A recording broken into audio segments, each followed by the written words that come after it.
Okay. Right. Is this working? Is this working? Ooh.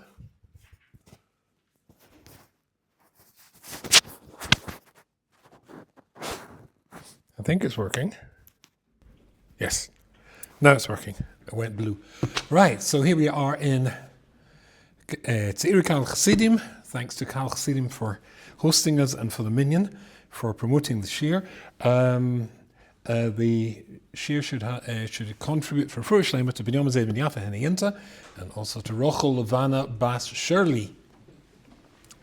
And it's nice to be back after a week away in England, London and Manchester. That meant, consequently, I missed a Parsha, so I'm combining tonight's share is going to be two Parshas in one because I've spotted the common denominator running through them. So there you go. There you go. Oh, excellent. Good. So basically, I have to start with maybe a bit of a Hakdoma, a bit of an introduction. I used to know somebody. It was there's a phrase in English. Some people like to be, was it a big fish in a small pond? Is that how it goes?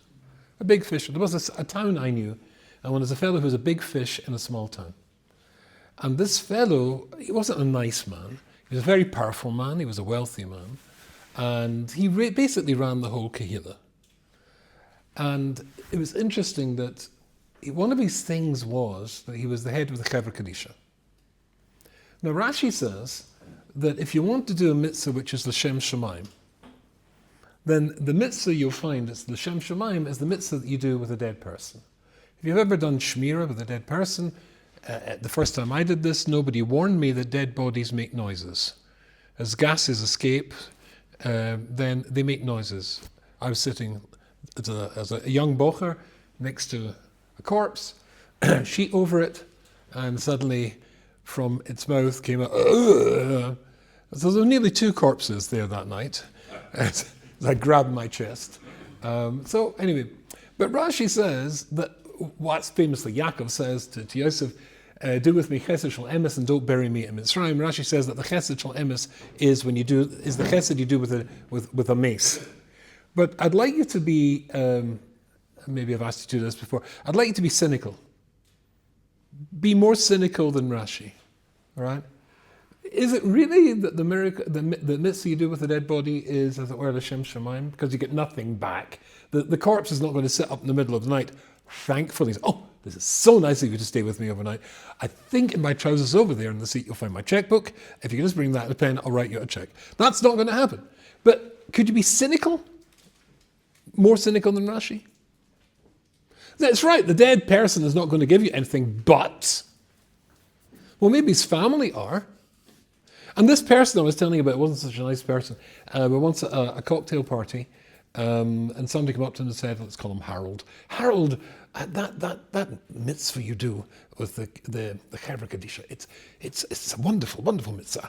I could never do that. And he said, And there was this smugness, yes, I am wonderful, Yes, you couldn't do it, could you?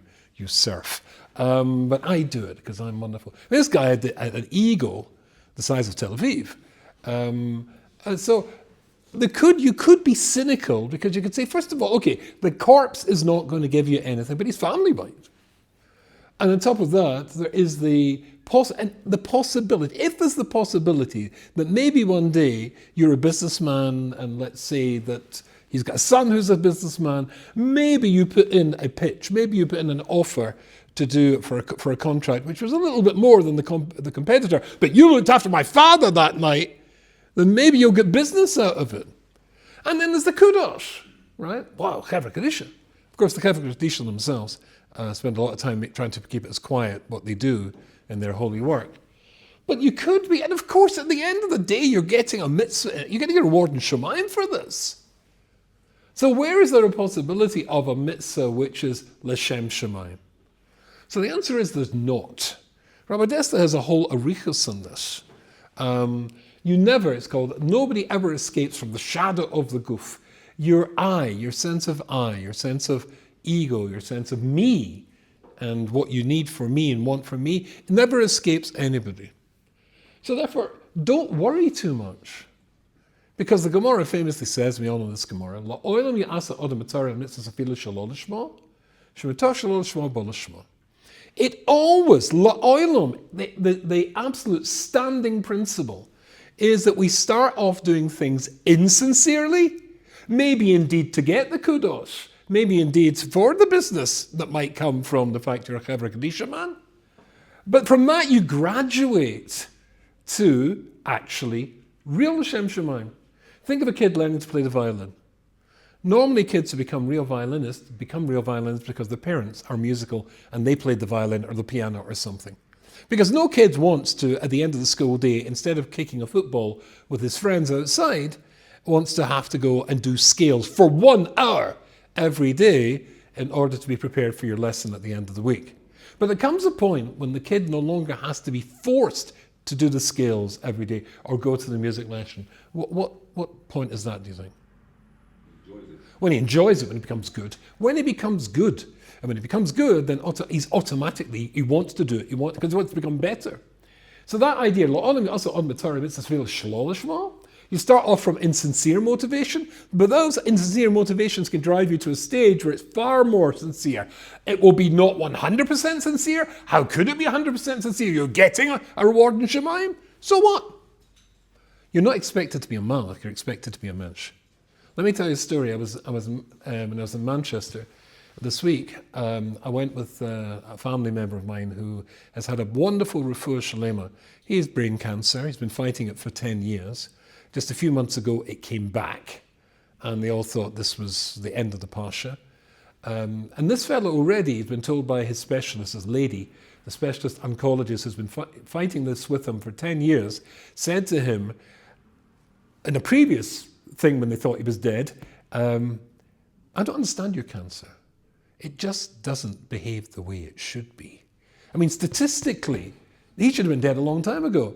But you see, statistics don't take the medical statistics and scientific statistics measuring outcomes for cancer don't take into account tefillah and people going to the Kausel Morovi and davening for you. So here he was again. The cancer was back. It was growing in his brain. The scan showed it. So they fought it with radiotherapy, and we were waiting bated breath for the results. Totally disappeared. Totally disappeared. I just said, just don't understand what's going on with you. So pleased. So we're sitting, always take him out for coffee to a place called Brackman's in Manchester.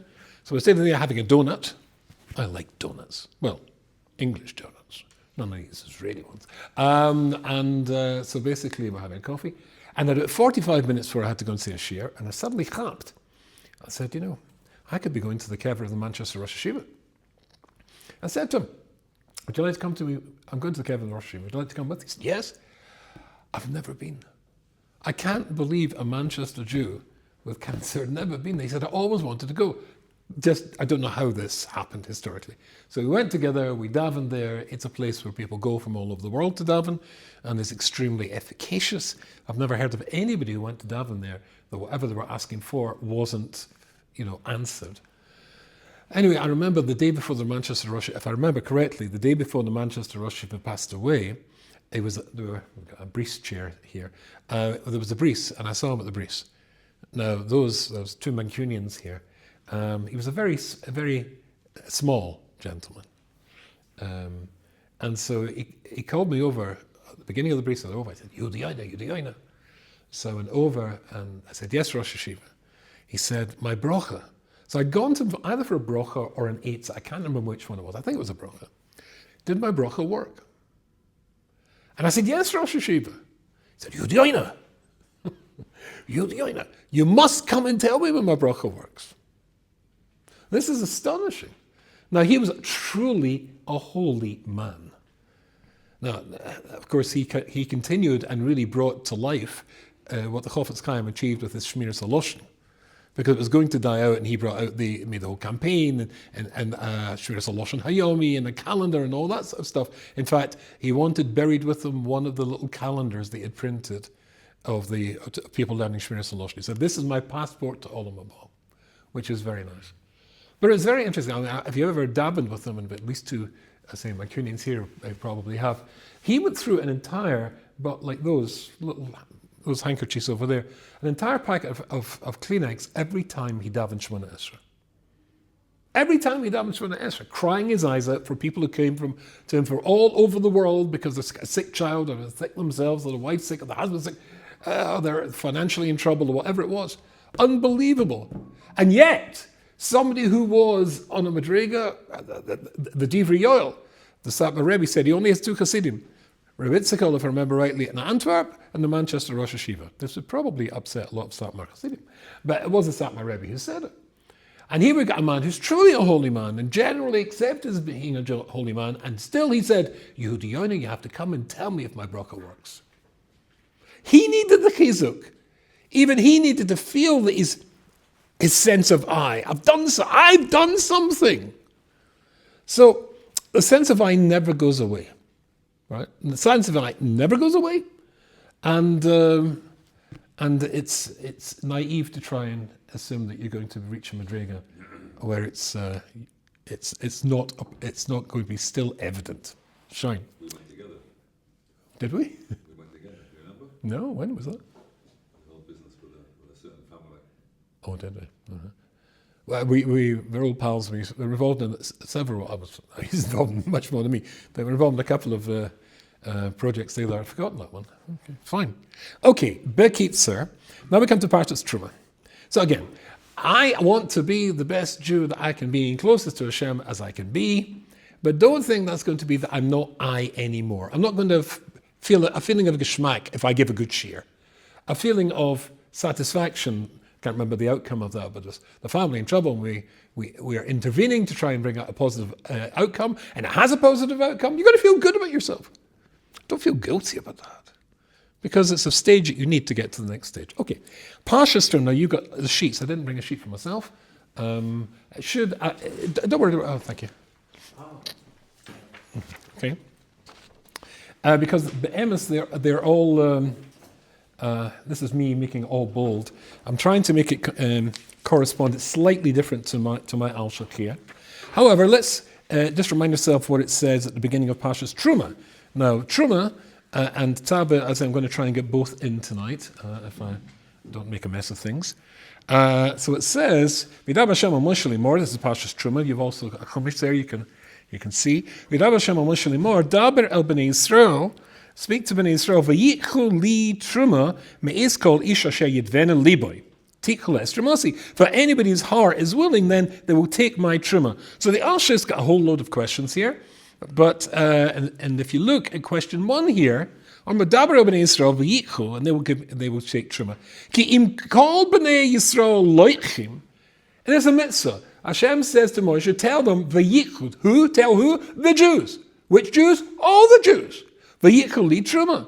So the Alshach says, so they're all taking. Who's giving?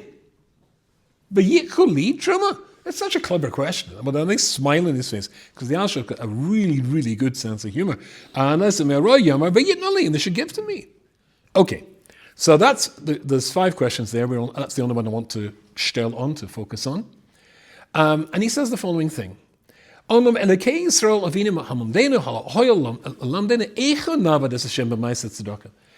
whole idea of Teruma and Parsha's Teruma is to teach you how to go about giving tzedakah.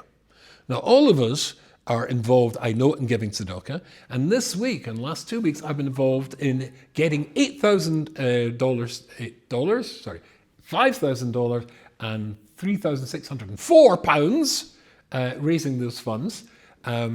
£3,604 is for Gateside Yeshiva, which is my yeshiva. And the other one was for Torah Anytime, who kindly published my shirim as well. Raising funds. Now, if you've ever been involved in these charity, as it's called, campaigns, it's a matched thingy-majiggy. And then you've got your own page where you're raising funds, the YY Rubenstein page. And you're in competition, obviously, with other pages. And I'm aware of that. When I went to the Gateshead thing I mentioned to you about 3 weeks ago here, there was a gathering of Magidi Shir from Gateshead, and they were launching this whole campaign. There were 3 or 4 other friends of mine, contemporaries. One said, I'm going to try and raise the funds. So I remember thinking, I'm going to raise the funds. And it becomes a competition. And a sort of macho thing. How much did you raise? I raised 5,000. So he says, there's a way of raising tzedakah which is good, and a way which is not so good. And he's going to take us, if I remember rightly, into 6 ways which are not so good. And if you've been involved in these sorts of projects, or just giving money yourself, this should ring a bell. Okay, so he says, if you look at the end of that line,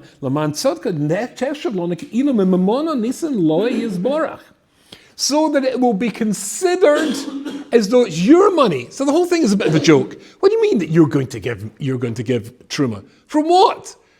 Everybody here this year knows that if you've got money, it comes from Hashem Yisborach.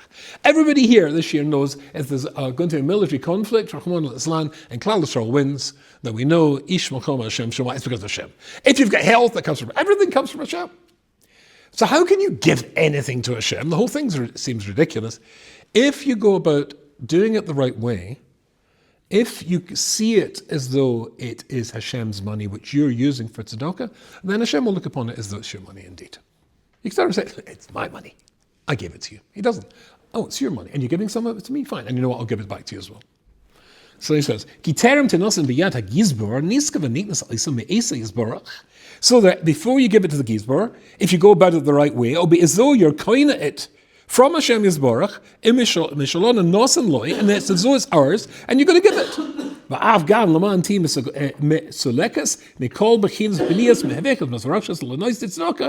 so that it is free from any of the incorrect, the shalal shmos, when it comes to tzedakah. You can go about it if you avoid and get it to as lishma as possible, if you avoid the normal pitfalls that people get into. So he's going to give us some of these pitfalls. Okay, look at the bold bit with the first bit with the underline. Kihinei aderech, you got it? Kihinei aderech kol ha'oretz.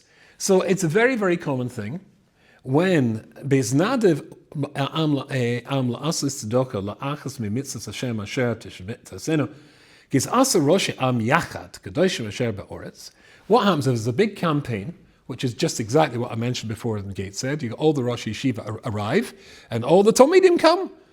So all the big Gedolim of Yerushalayim will come, and they fill, I don't know, Benini Ha'uma or something like that, and everybody wants to be there, all sitting at the dais at the top. There's nadav am la'asa tzedakah, when they want to be misoyer, just like Gate said did, they're Talmidim here to give money.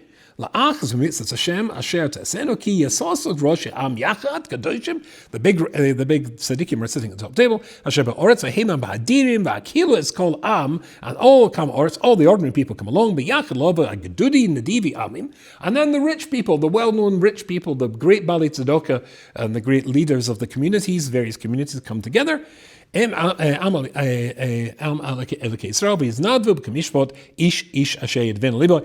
all pledge. And they'll say, I'm going to give this amount. In front of the whole people. There is no escaping the danger that some, lunatic, that's not a good translation. Some fool, maybe a better translation. Yider neder Lashem. He wants to make a neder that he is going to raise that £1,800 is what Gateshead Yeshiva wanted.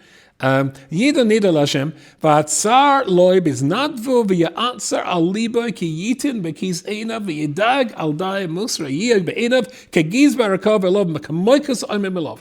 And after he's in front of everybody else, yes, I'll give the 1,800 or whatever it was, the 2,000.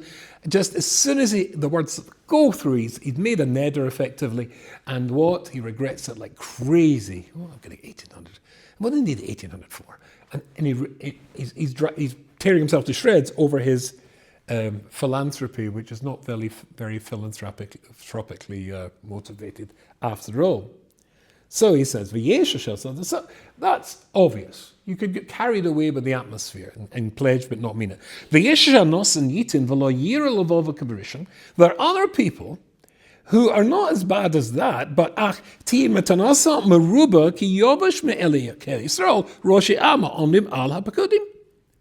but he's embarrassed to give less because his Rosh Hashiva is sitting there or the Rabbi Bishul is sitting there. And so if I don't give the money, so I'm now the shalol shmon, I'm giving the money is because I'm going to be seen there. And they'll know that I'm incredibly wealthy. I mean, he knows. Barry, incredibly wealthy, incredibly wealthy. So I will be embarrassed not to give the amount. Jump to the next bold bit. Laman ki yesh enish ge'erkoi asher lo nisnadav kamayhu. There are other people who are not giving the money because they are, as it were, ashamed to give less because the eyes of the big rabbis are on them. V'yeshitin b'yasa v'yitin goshen nedobas laman hishtara b'kahal kadoshim. And maybe some people will be motivated to give money because they want to become a big macher in the community. Right? I'm buying, and unfortunately there are too many communities where indeed, I certainly remember that from Anglo Jewry, where, if you want to be the head of what's called the United Synagogue, being a multi-billionaire did no harm to your chances of getting the position. So therefore, it might be that the person is motivated to make the big donation because not at the back of his mind it might be good for my business, at the front of his mind, and my business is become the king of Anglo Jewry, the king of wherever it would be, whatever town it is. I mustn't stop bashing Anglo Jewry.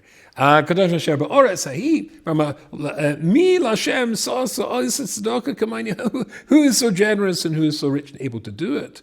Go to the next bold bit and underline. Or he just wants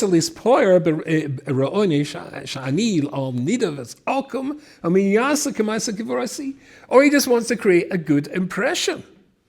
And here he goes on. I'm not going to read the whole thing because I run out of time. He goes on to say that, and I used to raise all the funds for my work on campus with an annual fundraising dinner, one in Manchester, one in Liverpool, and one in the House of Commons in England, which was very posh. And we had 70 people, including government ministers who used to come along because it was free whiskey. And so it was a whiskey tasting, 6 whiskies. And I would introduce what the whiskies were, which part of the 6 whiskey regions in Scotland. I talked about their yichus. Of course, there was nice things to eat as well. We had a piper there, playing Scottish bagpipes. And then after 5 whiskies, that's when we made the appeal. You have no idea how philanthropic people are. And after 5 whiskies, I remember the 6th one as well, all that sort of stuff. But there was one of my very good friends who sometimes davens in this show when he visits. And I didn't know that another very good friend of mine, he and I they were business partners, business competitors. And I think there was a bit of lack of love. Right? And so he went up and he would then do the bidding. Because, the last thing, after the 6th whiskey, then they had to bid for, it was called a blind tasting. A blind tasting. Blind tasting is, so they've drunk 6, we were used to bring in 3 of the glasses. And there was a bottle, a very expensive bottle of whiskey, something like, £10,000. Oh, a bottle of Macallan just went for 2.5 million. So he's upset. He's from Switzerland. What do they know about whiskey? Anyway, so basically, and they would have to bid for this very expensive, 10,000. And of course, by that stage, they're all drunk. Yeah, and they're all staggered to the front. But they had to pay something like £500 just to get the competition, which they were quite happy to do. And I was quite happy to do this. But the guy who was running this competition, he would then sort of like do bidding in the bottle and stuff like that. And so he would say to his business competitor, I'm giving YY £5,000. What are you doing? And he would say, 7,000. All right, 8,000. This was not L'Shem Shemayim, gentlemen. It was not L'Shem Shemayim. But I wasn't objecting. But it worked very nicely. But it could be, if your motivation is to be, in this paragraph, to be nasty to somebody else, you can be using the tzedakah as a weapon against other people. So if you go to the Achasher. So there's lots of ways to give tzedakah which is not correct. And he goes on, we won't read it because it takes too long to do it, but he says you're devaluing the tzedakah. You're devaluing the mitzvah of the tzedakah. There are 3 ways to get a scarf for the tzedakah: the thought to give the tzedakah, the going and taking the money to the gizba to give the tzedakah as well, and the handing over the tzedakah. These are the 3 components of giving tzedakah. And you are devaluing this if you are doing any of these, if you're motivated by any of these things. Let's look at that both thing. But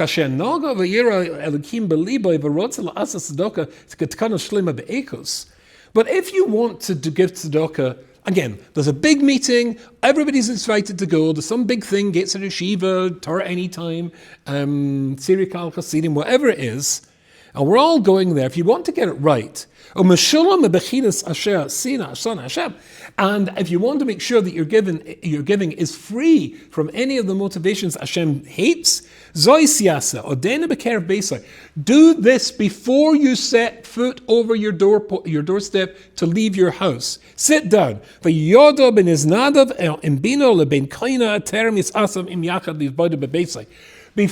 sit down and talk to the Rabbeinu Shalom. Sit, he's going to go and say, Rabban Shalom, this is an important, I learned in Gates of Yeshiva, I'm everything I am today because of Gates of Yeshiva. I think it's important that I give £1,000 to this, right? A Basco. There's obviously got, okay. So I'm obviously, to make a discussion, Mother, just you and Hashem Yisbarach. No, I'm not doing it to impress them. I'm not doing it to get a role in the community. What do you think? I think, Rabban Shalom, I should give £1,000. Should I give £1,000? And then once I've decided, then you just go with no pressure, no gaiva, no kudos, just you and the Borei Olam. And then before you go to that meeting, I've already decided, L'Shem Shemayim, that this is the amount I'm going to give, and you go with that check, and fine, you'll sit there and listen to all the spiels and stuff like that, but you hand it over to the Gizbar, that's the way to do it. That's a real connection, therefore, when it comes to the Mitzvah Tzedakah, between you. So it says, V'yichuli Teruma. They will take for me Teruma, take for themselves that cheshbon of how to do it right. Fine, that's getting it right. Now, let's go to next week's Parsha. So you turn over, I think you'll find it there. So there, the Alshich is interested in the fact that and it says, V'ata Tetzave es b'nei Yisrael, v'yikho alecho shemen zayis zoch. And the Alshich is concerned about this V'ata thing. Why not just say Tetzave es b'nei Yisrael? And you, Moshe, you will be Mitzvah Klal Yisrael. We'll come back to that in a second. So if you look there, he asked that question. We're going to miss that bit out. So he says, he's going to quote two Midrashim first of all. To understand this, he's confused by what it is that we are giving to Hashem, as everything comes from Hashem. And he says, to come to the to understand the questions which I've asked, 15 which we're not going to do. Nosim Lev, let's consider El Omer Alois Ner, when it says that you're going to go on to Alos Aner, one light, because Ki Halo Sheva Hoya Hara Yomer Alos Neres. Well, why does it say you're going to light one Ner of the menorah, but it should be lighting 7 Ners of the menorah? Because I'll talk about that. Medrash Tanakoma, Lam Tetzave Yisrael lahadlik b'neres HaKadosh Baruch Hu Eira lefonot be'olam hazeh kedei she'achad lachem ba'olam haba. Why are we supposed to light a menorah down here? Because that's going to illuminate the menorah that's upstairs in Shemayim. So the Alshich says, very nice medrash, but what on earth does it mean? Hine adayin yirake ein b'zeh dai be'arakusha shitzav Hashem la'ar lifana b'mor la'olam koloi b'kavoida v'adarabah t'kofol ki gamohu mishlo la'olam hazeh l'mer lefonov. It doesn't make any sense. It's what are we lighting up down here that's going to light up heaven? Heaven lights up down here. So that's question number one on a medrash. Two, and then it gets into interesting stuff. We're going to do a little bit of Kabbalah now. Lezeh nosim lev oid al mamrim zal. In Shema Yisrael it says, Al posik lamasi yadecha tichseif. No, it's not sure. Yeah, and it's posik on, this is Mishli, I think. Al posik lamasa yadecha tichseif. So that the gift of your hands will be cherished by Hashem, Omak HaKadosh Baruch Hu, Sham Yisrael. Then the Medrash says, Hashem, who is the Sham Yisrael, what's the role of Hashem Yisbarach to Klal Yisrael? Sham Yisrael. So why did the Levim have to guard the Mishkan? He guards us. He guards the Levim, and they're guarding him. Does that make sense? How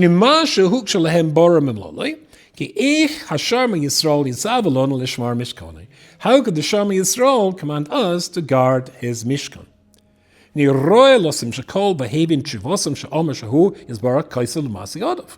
And apparently the answer is because he cherishes the things that we do, the mitzvahs that we do. Now, what is a mitzvah? Interesting question. What is a mitzvah? How would you define a mitzvah? He's going to give us an incredible definition of a mitzvah. And I wanted to bring 2 Lego pieces tonight to show you, and I forgot to bring them. That's why it says Lego here, which I forgot to bring the Lego. But never mind. Can you picture Lego bricks? We'll come back to Lego bricks in a minute. How would you define a mitzvah? Well, they sometimes say a good deed. Maybe. I think it's pretty weak. How would you translate mitzvah? Or a commandment. That's a literal translation. A commandment. Okay? Anything else? So this is what he says. And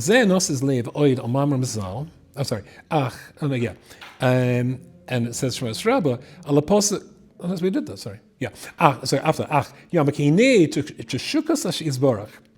What Hashem desires, l'karav masav love, l'kadsham, l'her lahim, l'rosim, l'kol toiv, l'oil mazeh, ki kelke Hashem omer nashim, achetz yizbarach shiyir al yodam maseim.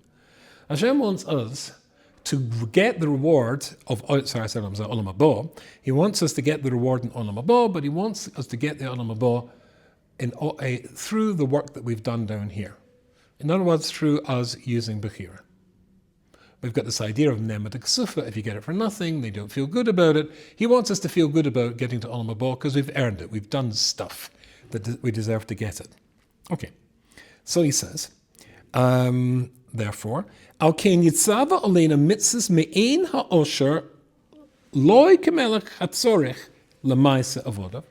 Therefore, in order for us to get what he wants more than anything else, which is the reward he wants to give us in Olam Hazeh, in Olam Haba rather, then don't think that he's doing it like a normal king does. I want my servants to do this stuff because I need that stuff. I need my servants to build the pyramids because I need the pyramids, or build the Brooklyn Bridge because I need the Brooklyn Bridge.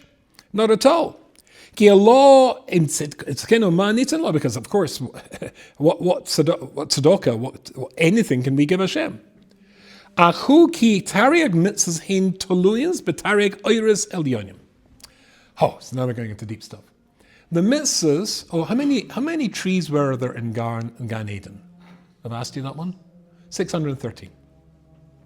So the Zohar says there's 613 trees in Gan Eden, and Gan Eden is very much a dogma of Shemayim. So the entirety of Olam Haba, as it were, is somehow 613. 613 mitzvahs match, right, those lights, whatever that means, those aspects of Olam Haba that you can get. Natzili v'nachlan bo yisbarach, which Hashem has these wonderful things that Hashem has got in his hands. V'choshev mashavas letzavas olena lemitzvahs ha'elu im she'enet tzorech lona kedei she'al yoda nidbag ba'orish shedegmosim l'man zechusim la'losim b'hemadov. So therefore, he gives us things to do which are a dogma, which are a parallel. That's why I wanted 2 Lego bricks to stick together. Now, imagine them. One is the mirror image, as it were, of the other. They fit together. He wanted us to do things down here which parallel the ones upstairs. That's why we get an idea of Beis Mikdash Shomato, Shomalo, Menorah Shomato, Shomalo. Is it literally a Menorah in Shemaim? I don't think so. Is it really a Beis Mikdash in Shemaim? Absolutely not. When it comes to earth, on the third Beis Mikdash, it will take physical form, but up there it's not that. But the one down here, somehow there connects to that element of the 613 spiritual lights, whatever this means. You realize I haven't a clue what I'm talking about, up there in Shemaim. So he says, V'choshev mashavas l'tzavas aleinu m'mitzvahs ha'elu im sha'on tzarech lona Elu, or it must be im. She'enu tzorech lona. It's not. We need them. Kedei she'al yodon nidvag ba'oiris ha'cher dugmos and laman zechusam la'atz b'hen eidov. Yeah. V'zeh lamasi yadecha tiksav. And that's what it means. The actions of your hands, the mitzvahs, in other words, you do here, are cherished by Hashem Yisborach. Why are they cherished by Hashem Yisborach? Because it allows him to give you what he wants more than anything else to do, is get you to Shemayim. So what is a mitzvah? So it's a commandment, and the mitzvah is a good deed, and all that sort of stuff. But in the mitzvah is a link, a connector between us and Shemayim. There's an aspect. The mitzvah you do here has a parallel in Shemayim. Because it allows us to attach ourselves to Hashem Yisborach. Alkein, Laman al yidei masehem. Therefore, as we act down here, Yiskir l'shama mikol rav l'karav v'malav. So the more that you focus on the mitzvah down here, that's connecting you to Hashem. So here's back to our connection to the previous Parsha. And of course, one of the mitzvahs, as we said, was tzedakah. It's allowing you to connect to that aspect of your neshama. Oh, there are 613 parts of the neshama as well. Which is why you can have, according to some shittas in the Kabbalah, you can have a neshama coming back 613 Gilgulim. Because it could be that if the neshama comes the first time, let's say, we talked about this before, you perfect half of your potential. So 613 mitzvahs. And the Ramat Yisrael Solomon said in the Shir many years ago in Gateshead, maybe 40 years ago, 45 years ago, that we've all been here before. All of you here and me, we've all been here before. The reason that you're sent back is in order to either achieve what you failed to achieve in a previous Gilgal, or to repair the damage you did in a previous Gilgal. But you don't need a 613 soul to be here. You go the first time. After all, none of us here has a complete soul, do you? No, you're married. So the other half of your soul is in your wife, right? In my case, apparently twice. It was a quarter and a quarter. But the 613th soul is here in order to achieve what it could achieve. First time. The first time it comes, it's called an Av.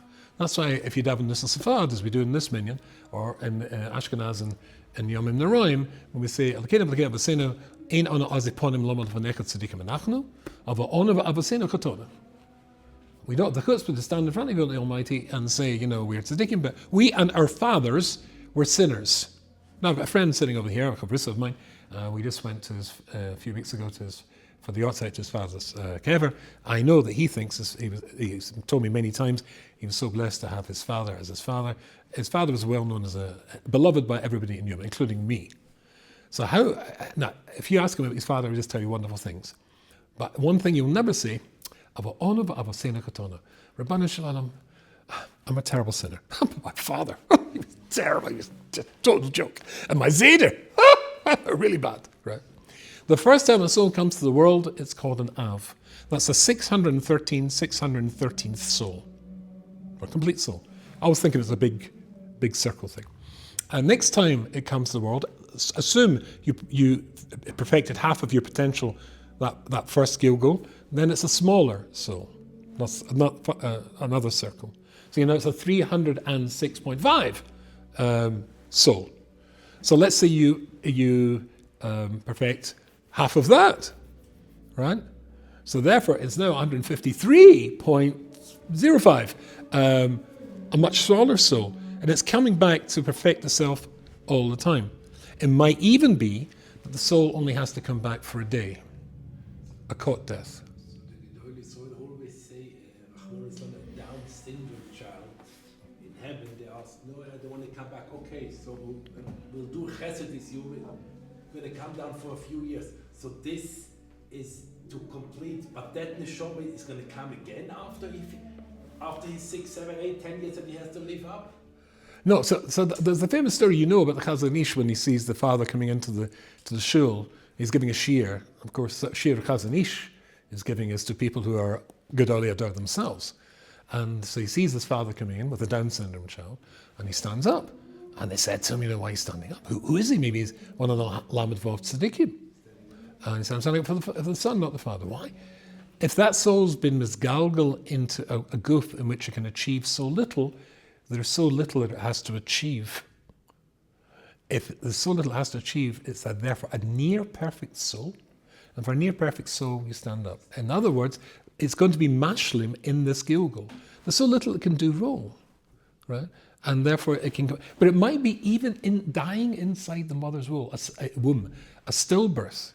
That soul, all it had to do was be inside its mother's womb, inside a little body. It's never going to come into this world. Why do we cry when we're born? Because I'll say, because we don't want to be here. famous Gemara in Avodah Zarah right at the beginning. We want to stay up there. We don't want to go there. But at least if you're going to be here, to be inside your mother's womb, so you don't see the horrible world, and then you go straight back up to Shemayim. Maybe that all that child that neshama had to do was to give the parents the excitement, the anticipation, the pleasure of the expectation of the birth. Oh, now you're going to say, what about the parents? Yeah, that's tzaddik v'raloi, that's a different share. But we're just focusing here on the fact that the soul comes back. And it could be that's only a 1/613th soul. Right? So therefore, what are we up to?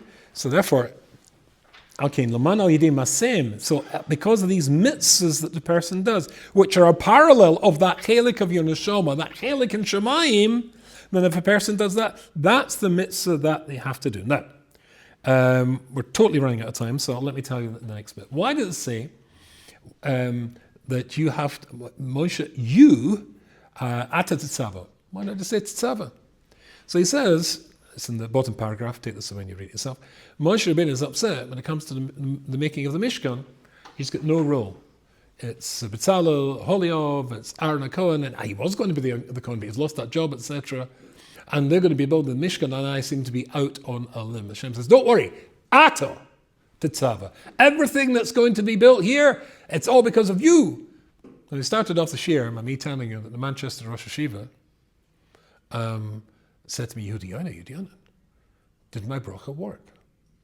Right? He had to feel. No, that's the Manchester Rosh Hashiva. I'm sure the Holy Rosh Hashiva would mind me saying that in comparison to Moshe Rabbeinu, of course, as you read it's a diarist, but I mean, Moshe Rabbeinu. But Moshe Rabbeinu was upset. What about me? Where's my role in this? So that we started off considering right at the beginning. Really, if I was giving a title for this year, it'd be a mensch bleibt a mensch. At the end of the day, you still remain a person. But as long as the trajectory, the direction that you're taking your eye is in order to make it shalo l'shmo turns into a l'shmo, that's all right to have an eye. Even Moshe Rabbeinu, however, still had an eye, which led him to hit the rock and make mistakes. Even Moshe Rabbeinu comes out. As Shlomo Melech says, inside the Borash, yes, we all make mistakes because we always still get an eye.